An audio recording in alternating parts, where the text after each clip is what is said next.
You know what, Sam? What? The holidays are upon us. Yes, they are.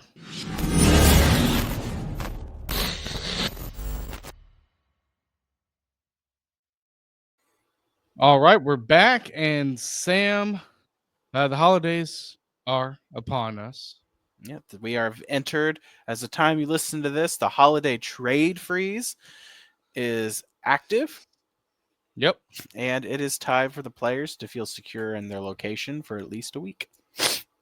exactly. And like we said the last episode, I'm I am happy that the NHL has implemented that policy because people need to be with their families or however they want to do it when it comes to celebrating the holidays, Sam. Yep, yep, it is. Enjoy your family time. A lot of people are going to take off this next week and everything like that, but we won't. You'll still get us Monday and Friday. Yes, well, Christmas falls on a Wednesday, so if it fell on like a Monday or Friday, you probably wouldn't have an episode that day. But it's a And Wednesday, so and we're coming up on when I will be traveling to the great state of Florida to watch the Hurricanes play the first game of the 2025 calendar year against Florida Panthers. And we'll do a little something for that too. yeah, I might have like a special episode or something special of some sort, whether it's on our social media or an episode in of itself. We'll figure that out. But yeah, Sam is going to be attending a Canes road game. Yeah, I will be attending a road game. I will be going with my friend who lives in Florida, and then our friend Brandon from the Warning Take will be attending the game as well, and we will hopefully attempt to contribute to taking over the Florida Panther Stadium. It's going to be hard. We tried once and we failed. I don't want to talk about that game. So Hey, look, we're gonna have a fun time. It's gonna be fun. It's my first road game. Um, I'll try not to get kicked out. it's the Florida Panthers, Sam. If you get kicked out, there's a problem with you. I Okay. mean, If it's Rangers Stadium, I'd understand. But if it's a Florida Panthers Stadium, Sam, come on. So, we'll see. I'm gonna have a little bit of fun. oh, I bet you will. Um, but yeah, that is coming up for Sam. And another thing, too, as usual, we do have a link for donations. If you feel like you want to donate, it's both on our YouTube. If you're watching us on YouTube, it's in the description. If you're listening to us just on Apple, Spotify, or wherever you get your podcast, you can find it in the description, in the episode description, basically. So, yeah, Sam, we have a trade to talk about. There are Couple actually a couple trades, but I mean, wanted those to, were and the reason why you got these trades now is because it's like we'll call it an trade April Fool's version of a trade deadline, right? That's what this was. It was a fake trade deadline because the freeze happens for a week. So if you wanted to make a move before Christmas, you wouldn't be able to if it didn't happen before tonight, as we're recording this, or today as you're listening to it. yeah, definitely. But there were a couple of minor trades that happened. I think Pierre Oliver Joseph went to Pittsburgh in a minor trade. There was another minor trade, I believe, involving. Well, actually, that trade might have involved with Toronto, but the biggest trade that we know that happened, Sam, involved with the struggling New York Rangers. Yep. And that trade, I'm going to detail it here, is Capo Caco traded to Seattle for Will, I believe, Borgen or Borgen. Could be wrong on how to Yeah. pronounce that last name. Third round pick and a sixth round pick in the 2025 NHL draft.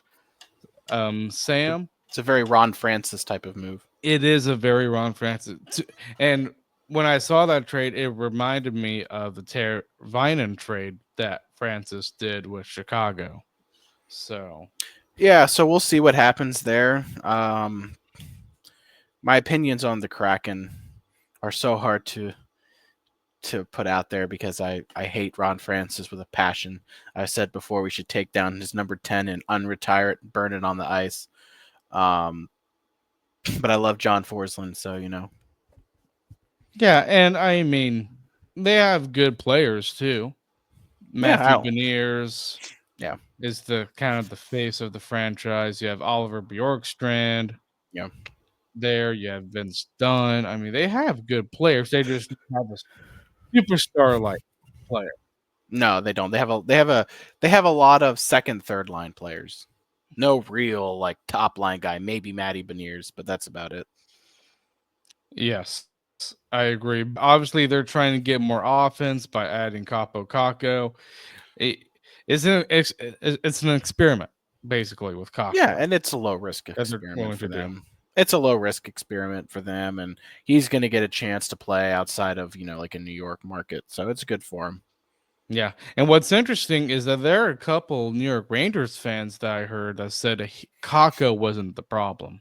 They shouldn't have traded him. The problem is Chris Drury, but Yeah, it is. the owner has to do that. And the unfortunate thing is people like Capo Caco and Truba, as much as I hate him, and potentially even Peter Laviolette, are going to be casualties of a rogue GM who is trying his best to keep his job. And I don't know if his job is really in jeopardy, but I think most people recognize it's Drury that should be fired versus Laviolette or trading Kako and Truba. I mean, those guys weren't the problem. It was how the GM handled everything. And now this team is not only outside of the top three, where they were supposed to be the number one team. Sam, you picked them to be the number one in the I Metro. I did. picked them to be the number one in the Metro. I think Matt over at Caniac Sessions picked them to win the Stanley Cup. I mean, They've only won 2 games out of their last 13, I believe. So it's just been yeah. a huge pitfall for them. And we're talking about being concerned about how the Hurricanes have been playing. Let's be honest, Sam.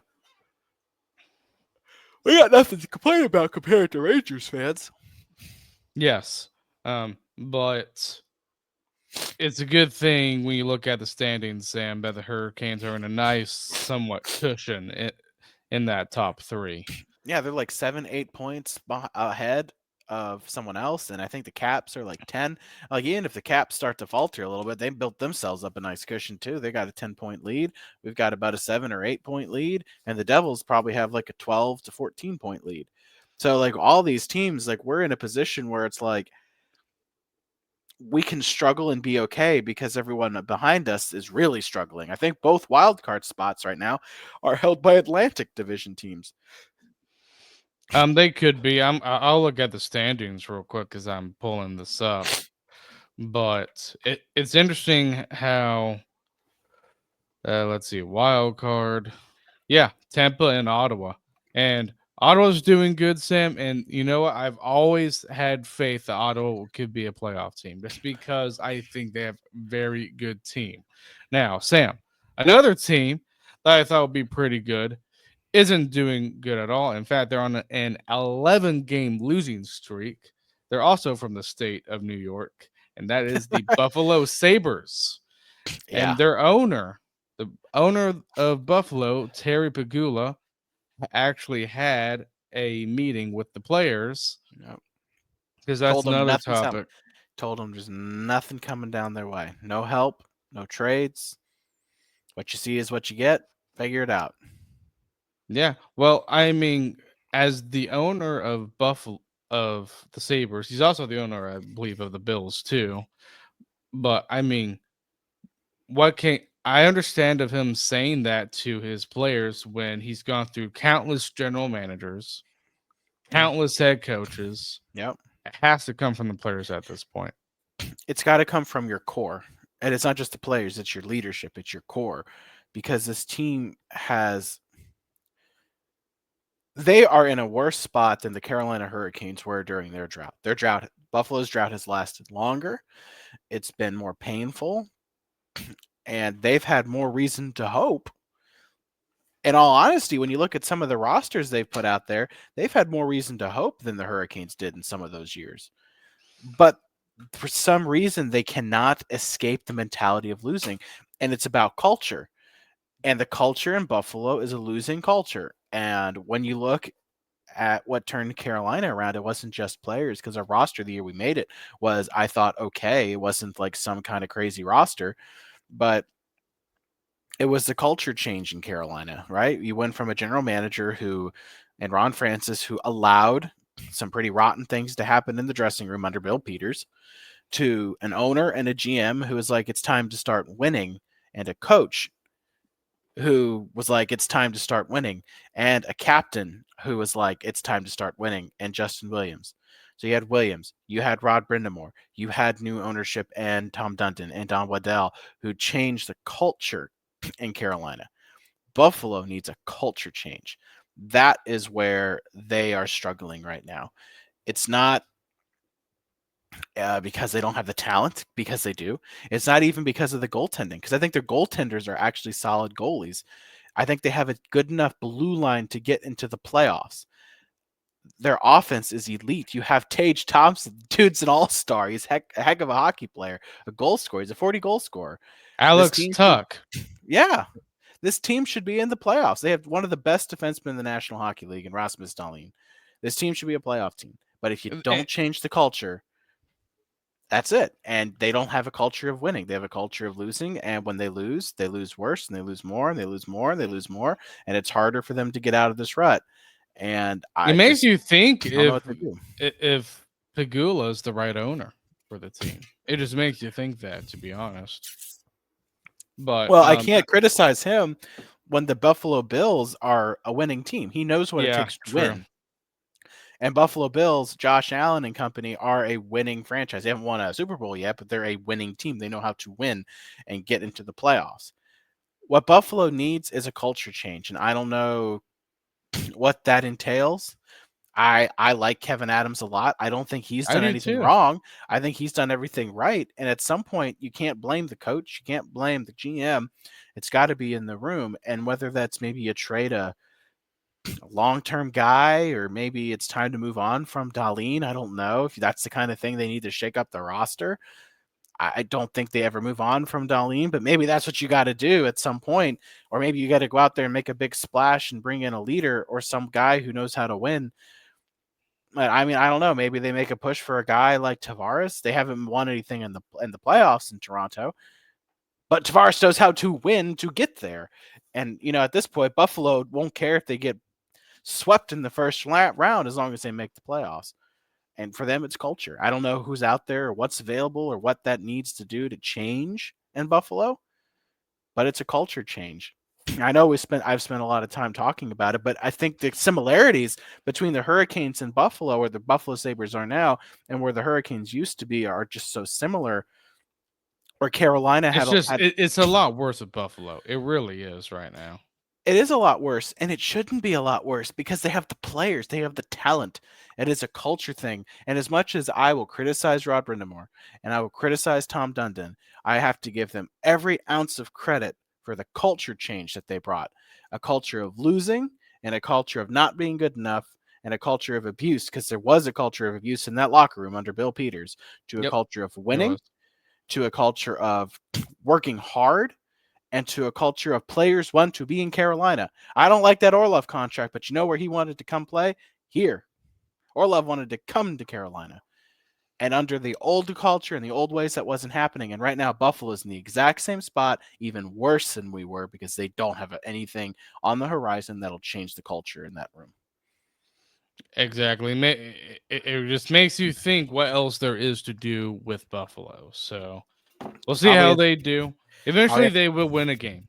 They will. yeah. It's just about with them getting into the playoffs. That's the most They'll, important thing with the they'll team. play a team like Chicago or San Jose or something like that on a bad night, and they'll play another bad. And heck, they might even end up playing a team like like Washington and somehow beating the Caps or something like that. I love that because that'd help us. Yeah, it would help us a lot. Possibly. Well, the But heck, tonight's a big game. We know when need to win tonight. yes, definitely. As you're listening to this tonight, anyway, against the Caps. Yes. And let's get to some hurricane stuff, Sam. There is a couple things I do want to talk about. One is the Hurricanes announced in a text message, if you get their text, that they'll be having a 2-day celebration for Eric Stahl. They'll be having a special VIP reception in the Arena Club section of Lenovo Center, obviously with tickets being at $350. And Sam, on Monday, January 13th, is the alumni game with Eric Stahl and all the other alumni, a lot of other alumni Yep. players. So I think that's going to be fun. Yeah, I think that's going to be cool. And they're playing, what was it, the NC State Wolfpack team, ice hockey. So I'm like, watch, Eric Stahl's going to go out there and pump them all, and it's going to be hysterical. Rod's going to, I actually want to go to that alumni game. I'm going to make a concerted effort to go to that alumni game because I've actually never been to an alumni game. So I think it might be fun. Yeah, and I'd love to see Brendan Moore and Eric Stahl be on the ice again because I think that'd be cool. And but I just wanted to mention that just because I thought that was cool. It's definitely going to be a fun weekend, as that Sunday obviously is the game against Anaheim, where Eric Stahl's number will be headed up to the rafters. Sam, that's going to be an emotional game for sure. Don't know how emotional we're going to feel compared to probably the other type of games like the Justin Williams night game or Cam Ward. So, but it's going to be fun regardless. Well, look, I love Eric Stahl. I love Stahl. Everyone knows I love Stahl because everyone knows for the past 3 years I've been like, last year's like, we need a center. You know who's available? Eric Stahl. The year before, you know who's available and playing real well? Eric Stahl. Eric But Stahl. he's retired now, so you can't say that. But you know what we did? We brought him back and we signed him to a one-day contract and we're retiring his number because there is nobody other than maybe Cam Ward who deserves to have their number retired more, who doesn't already, than Eric Stahl. I am surprised though that Cam Ward's number isn't. Look, Retired. Eric Stahl just a little bit, just a little bit. No one's worn 30. It's like an unhurt. It's like an. I know. So like, thing, so. Just go ahead and retire the number if you're not. Yeah. If no one's gonna wear it. And Eric Stahl is. He had when he left, a lot of fans wanted to see him leave. I love Stahl. I wasn't thrilled with the trade we did at the time. It wasn't his fault that we were where we were at. Fans were just frustrated at that point with the whole Sure. losing vibe and all that. No, for sure. And Eric Stahl got to play in another Stanley Cup final with Montreal. That didn't pan out for them, unfortunately. That was the COVID year. The bubble hockey, actually, I believe. And look, I love Eric Stahl. He's earned this. He deserves this. And I am pumped for that game. I cannot wait for, I think it's January 11th or 12th. I don't specifically remember the date, but that weekend is going to be an awesome weekend for hockey. 12th. It's going to be an awesome weekend for hockey. If you want to go to that event, that's like a pregame party, go for it. I don't know if tickets are still available, but they were like $300-400, something like that. And it's going to be a pretty cool event. And I cannot wait for that game to honor Eric Stahl, who deserves it more than most players do. Exactly. Especially on it seemed like the Hurricanes, where Eric Stahl has imprinted his huge history with the team, including a Stanley Cup. Yeah. So another thing too, one more thing under Hurricanes news, and then we'll get to the game, Sam, is the upcoming road trip is going to be Washington tonight. If you're listening to this on Friday, as the day it releases, the Rangers on Sunday, Nashville on Monday, and then New Jersey on Friday. So expectations for this upcoming road trip, Sam. I'd say 3 games, 500. 4 games. That's 4 games. I say 500. Is it 4 games? It is. It is. No, it's 3. Well, you're right. You're right. You're right. It's 4. It's Caps, Rangers, Predators, and then the Devils. I want to win. I think if you win 2, I think you're good. I want to win 2. A cherry on top would be getting one of those losses into overtime. Yes, do anything else in that, and I think you have a good road trip. Yes, and that is pretty much it for hurricanes news and all the other type of stuff that we usually go through the first part of the episode. But now we're going to get to recapping the amazing win against the Islanders. But first, let's get to a couple of our sponsors. The 24-25 NHL season still has that new car smell, and the action is heating up at DraftKings Sportsbook, an official sports betting partner of the NHL. It's super easy for first-timers to get started at DraftKings Sportsbook. Try betting on something simple like picking a team to win. And if you are new to DraftKings, listen up. New customers bet $5 to get $150 in bonus bets if your bet wins. Download the DraftKings Sportsbook app now and use code THPN. That's code THPN for new customers to get $150 in bonus bets if your bet wins when you bet just $5. Only on DraftKings, the crown is yours.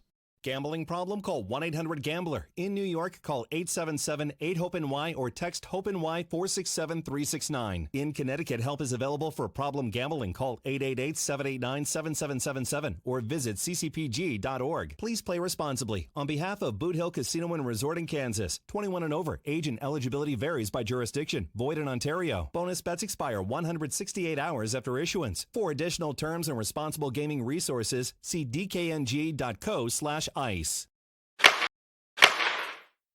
One of the things I like about watching hockey is the physical play we get to see, which is why Game Time has a new feature called Game Time Picks that makes it easy to see your favorite team, concerts, or shows. One of the upcoming games I am looking forward to is a Canes vs. Capitals game in January. And yes, that is my co-host Sam, if you heard him. They have a few super deals that are under $100 in lower level seating. That's why one of my favorite features is the super deal. Remember, you can also get to view from your seat in the app before you apply. Take the guesswork out of buying tickets with Game Time Picks. Download the Game Time app, create an account, and use code THPN for $20 off your first purchase. Terms apply. Again, create an account and redeem code THPN for $20 off. Download Game Time today. What time is it? Game time. It's game time, Sam. It's excellent game time against the Islanders. Yeah. And this was a game, I remember tweeting this, I believe, after the game, that the Hurricanes needed a win like this, but more specifically, Kochetkov needed a game like this. So, obviously, in the first period, again, I think the best line that we saw for two consecutive games, to be honest, is the Stahl Martin Carrier line. Would you agree with that? Oh yeah, they were excellent again. I guess we got to have their kids out on the ice for warm-ups every so often. Then it seems to get the juices running for them and get them pumped up and ready to play. Yes, and they were really good. Obviously, you have Martinuk scoring from Stahl, and that was the second goal of the first period and of the game. And obviously, on the power play, Svechnikov gets a goal from Aho and Gostisbehere, and I was happy to see Svech scoring. Yeah, I mean, he was right there near Sorokin, and I mean, it's great. You're up playing 2-0. Oh, I thought the Stalling was playing great. I thought the other lines kind of took their time to get going, even the Aho line. And another thing, too, this game was on national television. So I'm sure we all had our concerns about heading into this game, considering how our status is of winning games on national TV is. Yeah, it was, obviously there's some nerves, but you know what? They came in and they played a very good game. Well, Kochetkov played a very good game. I don't know if the Hurricanes played a very good game all 60 minutes, but because I thought the Islanders had a very good second half of the first period and a very good second period. But the difference in this game was Sorokin did not play well. Or honestly, you know what? I don't know if Sorokin didn't play well as much as the chance we took advantage of very good opportunities that we did have and put him past Sorokin, while Kochetkov stopped all of the Islanders really good chances. So, and the goaltending battle, Kochetkov won the goalie battle, and that's really the story of the game. Is the Islanders could have scored 6 or 7 goals that game. They had that many good opportunities.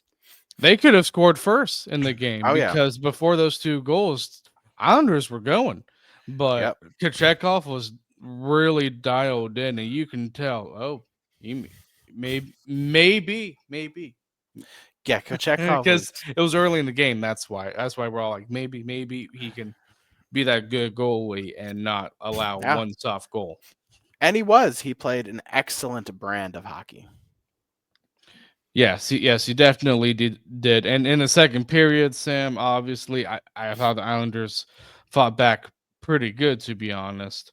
But you're able to get a hard-working goal, I would say, from Tyson Jost, from Gostisbehere and Rozovic. They are the assists to that goal. I believe Jost kind of hit it on Sorokin, and then he got the rebound. I believe he batted in the air, I believe. But it was just a hard-working goal. I know you have your thoughts on Tyson Jost, and they might be related to Ryan Suzuki, but that line's been pretty good. Yeah, look, I will give it to Jost.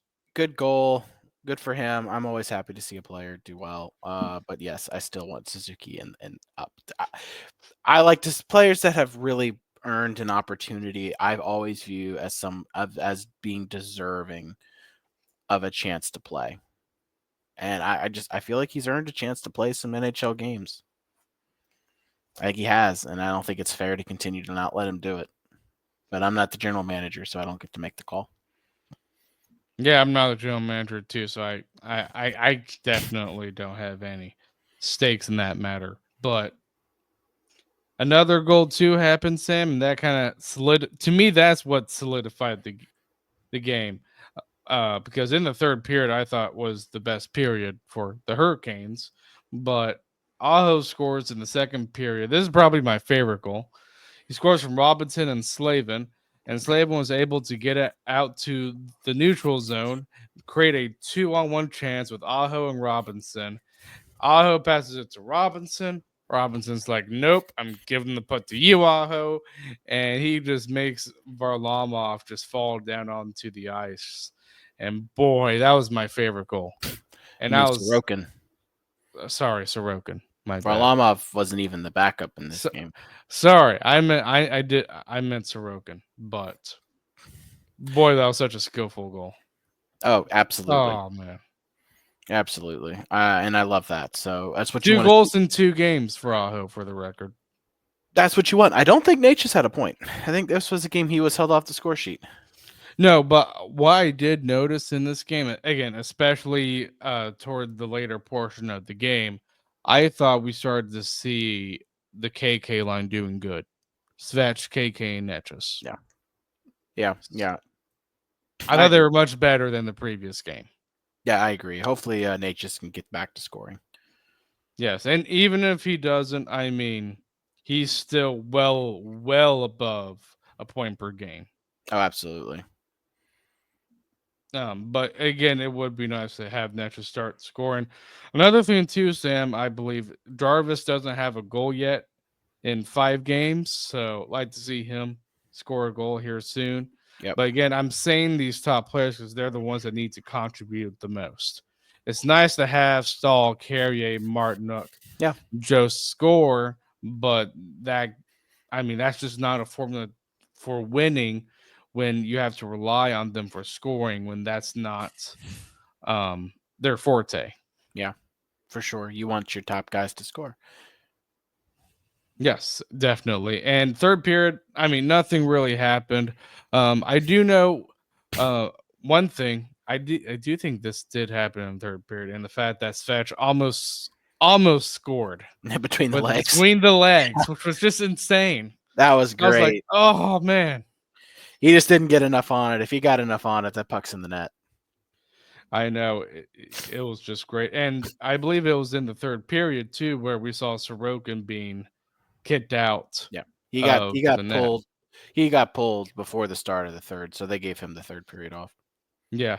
And it was just interesting, Sam, in this third period, and the fact that I did not see any pushback from the Islanders. I Uh, just didn't. They just seemed defeated in that third period. but Granted, to the Hurricanes, they're playing good. they know they can't score. I mean, that's their problem. It's always been their problem is they're not a team that can just score goals out of nowhere, and they know it. So once they got they went down like that, they knew it was over. Yeah, but as a coach, like Oh, with and Patrick Patrick Wall, I'm Raw, sure did not like it, but it's just the reality he's faced with.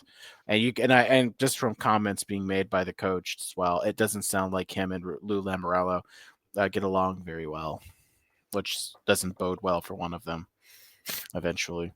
well, I've never liked Lamorello, in my opinion. I haven't either. You want to talk about a guy who gives up bad contracts? It's him. Yes, definitely. But great game, and Sam, the whole thing with Kochetkov getting that shutout at the end, I was so happy because he finally played a full 60 minutes. We have been looking for. I mean, we've saw shades of that. I thought there were a couple games that he played good in, Yeah. but this was the Chekhov that we know he can be, Yep. Sam. And if he can get on a heater like he did against Ottawa last year, if you remember, on the road, Yeah. then this team is going to be very good. I still think they, even though they have good goals for record amongst in the league, probably could still use a little bit more star power. Yeah, I think you need probably another top six forward, preferably a center. I will also say of this team, you still probably need a goalie. But we get to see more of Dustin Tokarski because Tokarski will play one of these he will play 2 of these 4 road trip games because there is a back-to-back at the end of the road trip. So I expect him to play the game in New Jersey and Kochetkov to go at home. And there's a back-to-back with the Rangers and Nashville. Yeah, which means Tokarski's probably going to get the Predators, and because Kochetkov has played very well in Madison Square Gardens, and I expect him to go at MSG, and I expect Tokarski will take on the Preds, and it wouldn't shock me if Tokarski gets the front end of the back-to-back as well against the Devils. If he plays well against the Predators, yeah, I guess you go with Tokarski against New Jersey in the first game, and then you give Kochetkov the home game. At least that's what I would do. Yes, definitely. And I think if we win against Washington, Sam, I think to me that's when us fans know that the Hurricanes are back to their winning ways. Because even though they won against the Islanders, that's still a winnable game. You win against Washington, that's been very, very good. Yeah. That's more impressive. Yeah. So we'll see how that goes. And 6 for 8 of on the homestand. Okay. Sam, Yeah. I think that is a good homestand. Yep. Very good. Probably had some doubts in the middle there, but yeah. Good homestand. So Take the points. yes, we will. Remember, if you are watching us on YouTube, please hit that like button, subscribe so you never miss another episode. And don't forget to cover up Sam. No, do not cover up me. And also, if you're listening to us on Apple, Spotify, or wherever you get your podcasts, be sure to give us a rating, leave a review, and obviously subscribe. Thank you guys so much for listening to us ramble on the Hurricanes. We enjoy it. Yep. We really do. So we will see you guys Monday.